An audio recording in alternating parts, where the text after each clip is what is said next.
Você está no Estudo Central, um estudo dirigido da Palavra de Deus. E fica uma pergunta aqui para começar. Você, mesmo sabendo o final da história de um livro, está lendo esse livro, ainda fica ansioso com os eventos difíceis que estão acontecendo ali? E se fica, por que você fica ansioso sabendo o final da história?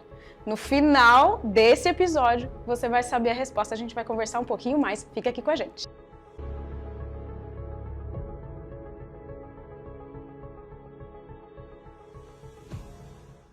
Olá, seja muito bem-vindo, bem-vinda ao Estudo Central, o seu estudo guiado da Palavra de Deus aqui da Igreja Central de Sorocaba. Que bom ter você aqui com a gente. Já vou começar te perguntando. Você já é inscrito no nosso canal? Se não, já clica aí, se inscrever, ative as notificações para você receber os nossos conteúdos, que são sempre muito enriquecedores, os nossos debates sobre a Palavra de Deus. E claro, você pode compartilhar esse vídeo com quem você sabe que gosta de estudar a lição da Escola Sabatina. Os professores, cadê os professores aí? Comenta aqui embaixo se você é professor de uma classe de Escola Sabatina, que a gente quer conhecer você. E a gente quer conhecer tanto que eu vou falar alguns amigos aqui que estão sempre com a gente. Então a gente sempre manda aquela mensagem para os nossos amigos, os nossos irmãos que nos acompanham, fazem comentários e a gente juntos pode crescer no conhecimento da Palavra de Deus. Então vamos começar mandando aquele abraço para Jaqueline Correia de Andrade, de Aracaju, em Sergipe, o Nildon do Carmo, de Caxias, no Maranhão, Lenir de Andrade, de Guabiruba, Santa Catarina, o Adriano Joaquim, de Ruambo, em Angola, a gente sempre tem participantes da África, e Magnólia Meireles, de Bruxelas, na Bélgica. Muito obrigada. Então, ó, Jaqueline, Nildon, Lenir, Adriano e Magnólia. Muito obrigada por estarem aqui com a gente, por contribuírem no Estudo Central. É sempre um prazer mandar esse abraço para vocês. E agora vou apresentar os convidados. Eu tenho aqui comigo o pastor Adenilton Aguiar. Ele é professor da Faculdade de Teologia no UNASP Campus Engenheiro Coelho. E tenho aqui comigo o Ismael, que é ancião aqui da nossa Igreja Central de Sorocaba. Tudo bem, pastor Adenilton? Tudo bem, é um prazer estar aqui, uma alegria muito grande estar participando aqui da gravação da lição. Ismael, obrigada por estar aqui com a gente, por participar. O Ismael participa aqui da nossa igreja ativamente e do Estudo Central também. O Estudo Central ele é feito por uma equipe enorme, então não é só a gente que está aqui. Então todo o nosso agradecimento vai também para essa equipe, né, Ismael? Isso, muito obrigado, Naísa. Obrigado também você que sempre nos acompanha. É um prazer tê-lo aqui acompanhando mais uma vez o Estudo Central. E com certeza estamos ainda no terceiro estudo dessa temporada. Vai ser uma bênção mais esse estudo. Ismael, faz uma oração para a gente começar o nosso estudo. Santo Deus, amantíssimo Pai, nós lhe rendemos graças pela oportunidade que temos de te servir. A sua palavra será aberta, nós vamos estudar mais uma passagem do livro de Êxodo, mais um período muito importante, Senhor. Esteja conosco, dirija a nossa mente, o nosso entendimento, que o seu Santo Espírito esteja ao nosso lado e também aqueles internautas que estão nos acompanhando nesse momento. Continua conosco, eu te peço por Jesus. Amém. Amém. Vamos começar aqui mergulhando na lição 3 desse trimestre, intitulada Um Começo Difícil. Essa lição nos fala sobre a experiência que Moisés teve ali com o povo de Israel, que ao seguir a ordem de Deus de ir libertar o povo da escravidão, encontra um começo mais difícil do que o esperado. Isso se assemelha a alguma coisa na sua vida, na minha vida, na nossa caminhada cristã?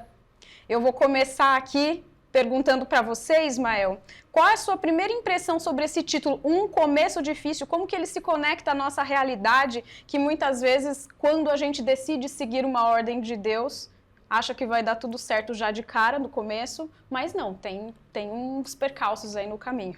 Mas é bom a gente entender, né? Na semana passada nós vimos, né, o chamado de Moisés, né, perante a sarça ardente. Agora ele se apresenta para o povo, né, para ali libertá-lo, e ele começa a enfrentar uma grandes barreiras, né? O começo não foi fácil, o povo ali já havia se desviado, estava mais de 400 anos cativos, e agora ele enfrenta um desafio com Faraó.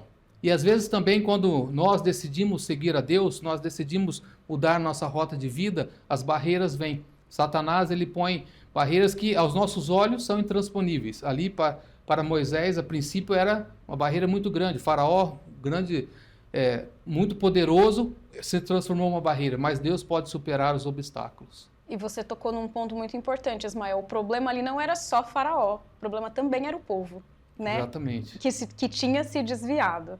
Pastor Adenilton, vamos começar ali, a gente sempre traz o verso para memorizar, porque ele já traz algumas coisas muito importantes ali em Êxodo 5, 1 e 2, que dá essa ideia de começo difícil. O faraó responde: quem é o Senhor para que eu ouça a sua voz e deixe Israel ir? Não conheço o Senhor e não deixarei Israel ir. A pergunta do faraó, quem é o Senhor, não é uma vontade de conhecer a Deus, né? Eu queria que o senhor explicasse um pouquinho isso, e até essa negação, eu não vou deixar o povo ir, o que essa resposta de faraó revela sobre a natureza da oposição que o povo de Deus enfrenta também. Essa pergunta de Faraó ali no capítulo 5, ela, por assim dizer, ela vai mostrar como todo o livro de Êxodo deve ser lido. Então, essa pergunta ela vai ser respondida ao longo de todo o livro. Quando o faraó pergunta assim, quem é o Senhor, como você mencionou, ele não está nem um pouco interessado em ter uma experiência pessoal com o Senhor. É uma pergunta de desafio, né? E como eu mencionei, essa pergunta vai ser respondida ao longo do livro. Eu tenho aqui alguns textos que eu gostaria de compartilhar com vocês, mas antes eu gostaria de dizer uma coisa importante, mesmo para o pessoal que está em casa nos acompanhando. O livro de Êxodo está dividido em 3 grandes partes. Você pode dividir em 3 grandes seções. Do capítulo 1 ao capítulo 18, o livro está falando sobre a redenção do povo de Deus. Então, Deus redime o seu povo. Do capítulo 19 ao capítulo 24, Deus então traz o povo para perto de si e Deus faz uma aliança com o povo. Do capítulo 25 em diante, nós temos ali aquelas explicações sobre o tabernáculo no deserto.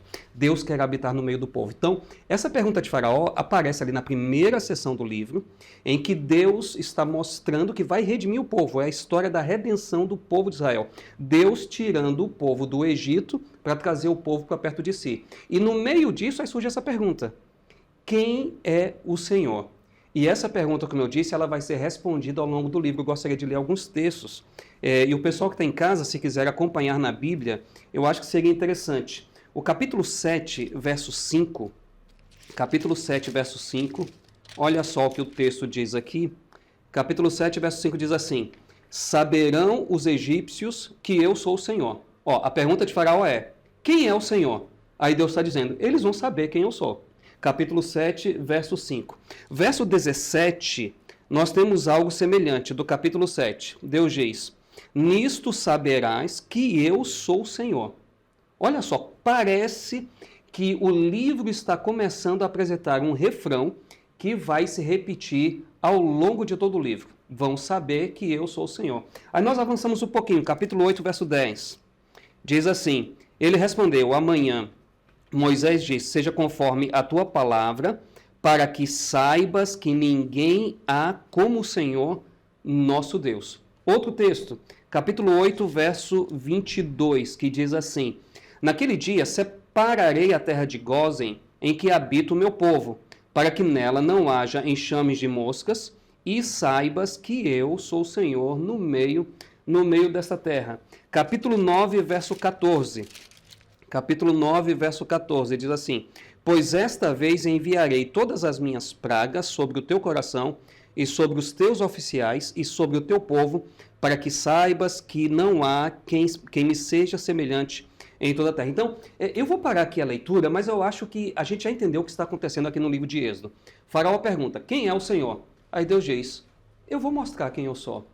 Eu vou mostrar quem eu sou. E aí o texto fica repetindo, mas vai ficar repetindo o tempo todo: para que saibas que eu sou o Senhor, para que saibas que eu sou o Senhor. Deus mandou Moisés mandar essa mensagem para Faraó. Faraó queria saber quem Deus era e Deus mostra quem ele é. E como é que Deus mostra?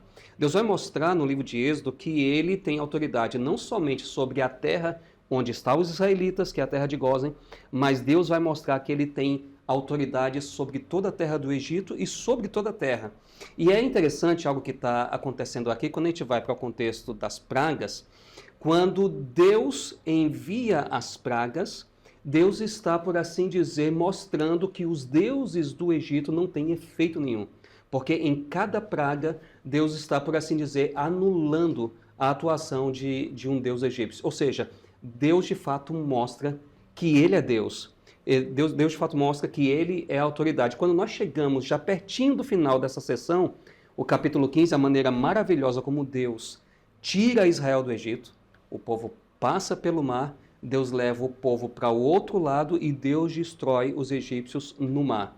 Ou seja, Deus responde não somente dizendo quem ele é, mas Deus responde principalmente mostrando quem ele é. E eu acho que aqui tem uma lição muito bonita para a gente, porque Deus mostra dia após dia que ele é o nosso Deus e ele cuida de nós, ele cuida de seu povo.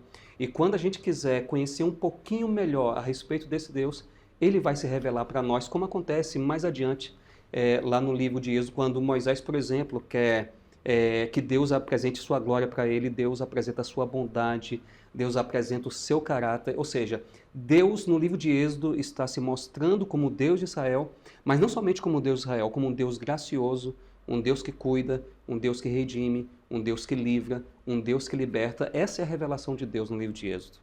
E como o senhor bem disse, a Bíblia vai repetindo, eu sou o Senhor, eu sou o Senhor. E a gente sabe que todas as vezes que a Bíblia repete, se dá o trabalho de repetir tantas vezes, é para que realmente tenha esse efeito de que todas as vezes que ele precisou se revelar de várias formas para mostrar que ele era Deus, ele mostrou, né? Mesmo porque, Naísa, veja, hoje quando a gente quer destacar alguma coisa em um texto, digamos eu estou lendo um texto, eu quero destacar, eu uso sublinhado, eu uso canetas de realce, ou quando eu estou escrevendo um texto, eu tenho alguns recursos que eu vou utilizar, eu posso usar negrito, eu posso usar itálico, né? Eu posso usar o próprio sublinhado, mas na época que o texto bíblico foi escrito, não havia esses recursos. E o que o autor bíblico faz para enfatizar determinadas ideias? Repetição. Então, o texto fica repetindo o tempo todo, para que saibas que eu sou o Senhor, para que saibas que eu sou o Senhor. E isso é uma resposta à pergunta desafiadora que Faraó fez no capítulo 5. Né? Sim. E é interessante, Naísa, pastora Newton, que essa pergunta de quem é o Senhor, ela é feita muitas vezes hoje ainda, né? Hoje nós temos muito mais acesso, estamos em outros períodos da história, mas Deus ainda, o mesmo Deus que se revelou para Faraó, através ali de Moisés, ele quer se revelar para nós também. Ele quer se revelar o verdadeiro Deus, né? O poder dele, a atuação dele e como ele age na nossa vida. Ismael, e tem uma coisa muito interessante que aí a gente parte para quando Moisés realmente fala para Faraó, deixa meu povo ir. E aí Faraó endurece ainda mais, não vou deixar. Após falar, né, quem é esse Deus? Não vou deixar. Então as coisas pioraram ainda mais. Já estava ruim, porque já eram escravos, já estava numa situação ruim, piorou ainda mais. Então, o resultado imediato dessa ida de Moisés, o primeiro encontro de Moisés e Arão ali com o Faraó, é um endurecimento ainda maior. Então, o que acontece nesse momento que o povo sofre mais e como o povo reage? É interessante, Naísa, que o Faraó ali, o Egito, né, eles tinham muitos deuses. E Faraó ele se apegava naqueles deuses dele. Quando Moisés revela o Deus verdadeiro, o grande eu sou, ele se retrai, ele não concorda com aquilo, ele desafia Deus. Falou, não vou deixar quem é esse Deus. E agora, ainda para continuar, né, o começo difícil, né, que foi, ele começa a oprimir mais o povo ainda, e a opressão aumenta, e o povo que deveria se alegrar com a libertação que estava iminente, eles começaram agora a murmurar contra Moisés. Moisés, você veio aqui para nos ajudar ou ainda aumentar o nosso fardo, né? Então Moisés agora, ele começa a enfrentar o desafio de Faraó, que estava com o coração endurecido, não queria deixar o povo ir, e também agora a murmuração do povo, o povo querendo se rebelar contra Moisés também. E que situação difícil, né, pastor? Porque Moisés vem com um chamado, com uma missão, chega lá, cumpre o que Deus pediu, e aí é colocado na parede pelo povo. Poxa, Moisés, você veio aqui, agora o negócio piorou pra gente. Aqui em Êxodo 5, 22, 23, Moisés diz, ó Senhor, por que afligiste este povo? Por que me enviaste? Como que Deus responde essa queixa de Moisés? Lá em Êxodo 6 ele vai responder que verdades teológicas presentes ali na resposta de Deus para Moisés. Poxa, Senhor, por que o Senhor está afligindo esse povo? Olha, essa história nos ajuda a entender um padrão que a gente vai encontrar em várias narrativas bíblicas. Qual é esse padrão? Deus promete libertar o povo, Mas em vez, às vezes, de Deus agir rapidamente, Deus permite que haja uma piora. Existe um tempo de espera.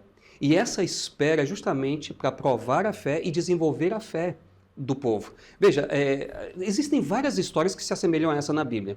A gente vai, por exemplo, para o livro de Daniel. O que acontece lá no livro de Daniel? Quando aqueles 3 amigos de Daniel, eles não se dobram diante da estátua, Deus poderia ter os livrado facilmente e rapidamente. Mas o que acontece? Em vez de Deus livrar rapidamente, existe um padrão ali que está acontecendo que se repete em várias narrativas bíblicas e acontece aqui também. Então, existe uma piora. O texto diz que a fornalha era aquecida 7 vezes mais. Ou seja, em vez de Deus livrar imediatamente, o que acontece? Deus permite que a situação piore. Um outro exemplo, vamos para o Novo Testamento. Outro exemplo, a história de Jairo. Vocês se lembram qual foi o pedido que Jairo fez para Jesus? Ele pediu que Jesus curasse a sua filha. Jesus demora.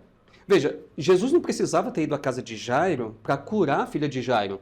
Jesus poderia simplesmente, de onde estava, ter ordenado que a doença, que a enfermidade fosse embora. Mas Jesus demora, e essa demora, ela serve para testar a fé de Jairo e desenvolver a fé de Jairo. O que acontece? Em vez de Jesus curar a menina, depois Jesus ressuscita a menina.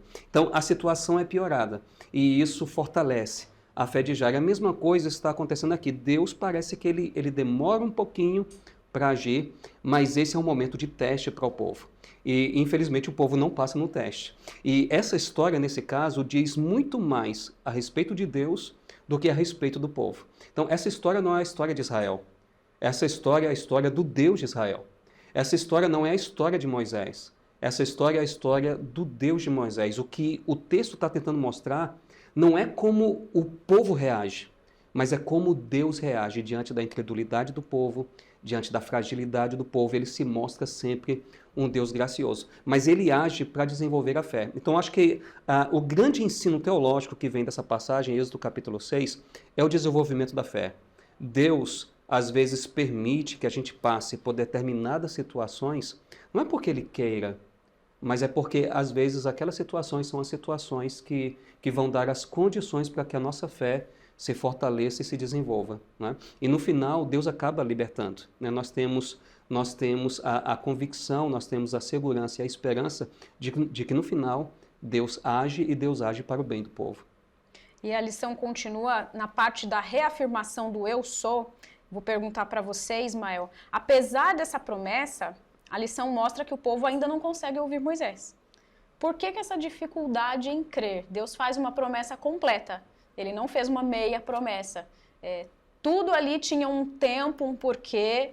Deus ia libertar seu povo. Por que ele ainda assim, afirmando, vou te tirar da escravidão, vou te resgatar, o povo ainda não consegue? Por que o povo, e aí passando para os dias atuais, porque nós temos tanta dificuldade, mesmo em meio à promessa, em crer? É interessante entender, Naís, o contexto que o povo de Israel se encontrava naquele período. Eles eram escravos, estavam há muitos anos vivendo na escravidão e eles tinham perdido a identidade de Deus. Então, como o pastor Adenilton bem colocou, Deus ele trabalha num processo. Ali foi um processo deles de conhecimento de Deus, um processo de aceitação até da promessa que Deus tinha feito. A libertação era um desejo deles, mas eles ali não acreditaram de imediato. Eles acreditaram quando Moisés falou, ali teve a primeira reunião, mas começaram a vir as adversidades, eles já duvidaram. Então, teve um processo de aprendizado para eles ali, para poder reconhecer e relembrar, né, quem que era o Deus de Israel, o poder de Deus, né? E muitas vezes, agora trazendo para os nossos dias, os crisóis, né? Nós tivemos algumas temporadas atrás falando dos crisóis da vida, né? Às vezes, através das dificuldades que Deus dá, é que nós aumentamos a nossa fé. Às vezes você pode pedir a Deus, Senhor, me dê paciência. Ele não vai transformar numa varinha de mágica em paciência. Ele vai te dar, talvez, adversidades a desenvolver a paciência, a tranquilidade e a calma. Então, foi esse processo que o povo precisou viver para reconhecer e aceitar a promessa de Deus. E uma das partes, né, da promessa, está aqui em Êxodo 6, 7, a lição convida a gente a refletir sobre isso. A frase diz assim, eu os tomarei por meu povo e serei o seu Deus. Pastor Adenilton, como que essa verdade, porque essa verdade envolvia Israel como nação, Mas como que essa verdade se aplica a nós hoje? Muito bom. Eu acho que para a gente entender como é que isso se aplica a nós, a gente precisa entender realmente melhor como isso se aplica ao povo de Israel. Veja, aqui no capítulo 6 de Êxodo, nós temos um padrão de repetição novamente. Eu vou ler aqui o texto para a gente prestar atenção nesse detalhe. O verso 2 diz assim: falou mais Deus a Moisés e lhe disse, eu sou o Senhor. E essa frase, eu sou o Senhor, vai se repetir ao longo do capítulo. O verso 6, por exemplo, portanto, diz aos filhos de Israel, eu sou o Senhor. Verso 7, tomar-vos-ei por meu povo e serei vosso Deus, e sabereis que eu sou o Senhor. Verso 8, eu vos levarei à terra a qual jurei dar a Abraão, a Isaque e a Jacó, e vou-la darei como possessão, eu sou o Senhor. Então, veja que coisa interessante está acontecendo aqui. Deus repetindo o tempo todo. Eu sou o Senhor, eu sou o Senhor, eu sou o Senhor, eu sou o Senhor. E qual o significado disso? Veja, a gente às vezes esquece que a Bíblia foi escrita em outro idioma que não a língua portuguesa. E aqui, no texto original, Deus simplesmente está dizendo assim, eu, Senhor, Ani Adonai. E essa palavra que foi traduzida como Senhor, ela tem a mesma raiz do verbo ser.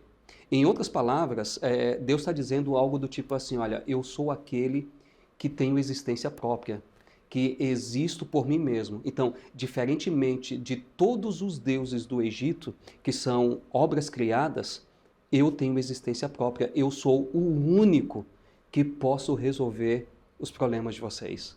Olha só que coisa linda Deus está dizendo aqui. Eu sou o único que tenho condições de resolver. Eu sou aquele que tem existência própria. Então, quando a gente aplica isso para a nossa vida, isso tem um significado muito especial. Às vezes a gente está mergulhado em alguma situação, quer seja de saúde, quer seja de relacionamento, e às vezes a gente quer resolver com as nossas mãos. Mas a gente precisa se lembrar que Deus é aquele que é capaz de resolver as grandes dificuldades da vida. Eu lembro de uma Bíblia, uma vez que eu estava lendo, uma versão, que é a Bíblia do Executivo. Eu achei interessante. E uma frase que eu vi ali nessa Bíblia dizia o seguinte, se um problema pode ser resolvido, então esse é problema seu.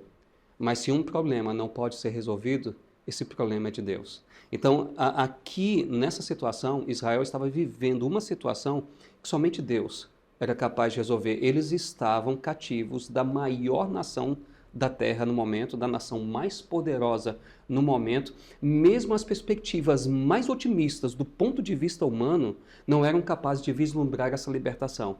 Somente Deus era capaz de fazer isso. E é exatamente por isso que Deus está dizendo, eu sou o Senhor. Sou eu que vou fazer, sou eu que vou resolver. Então isso tem um significado, eu acho que muito especial para cada um de nós. Todas as vezes que a gente estiver enfrentando algum grande dilema na vida, a gente deve se lembrar, Deus é capaz de resolver. E nesse contexto em que o milagre só acontece onde o braço humano não alcança, né? É só Deus que pode fazer. Moisés ainda chega numa situação de falar para Deus, vou perguntar agora para o Ismael, ele chega e fala para o Senhor, eu não sei falar, como que eu vou falar? Aí a gente volta um pouquinho na história.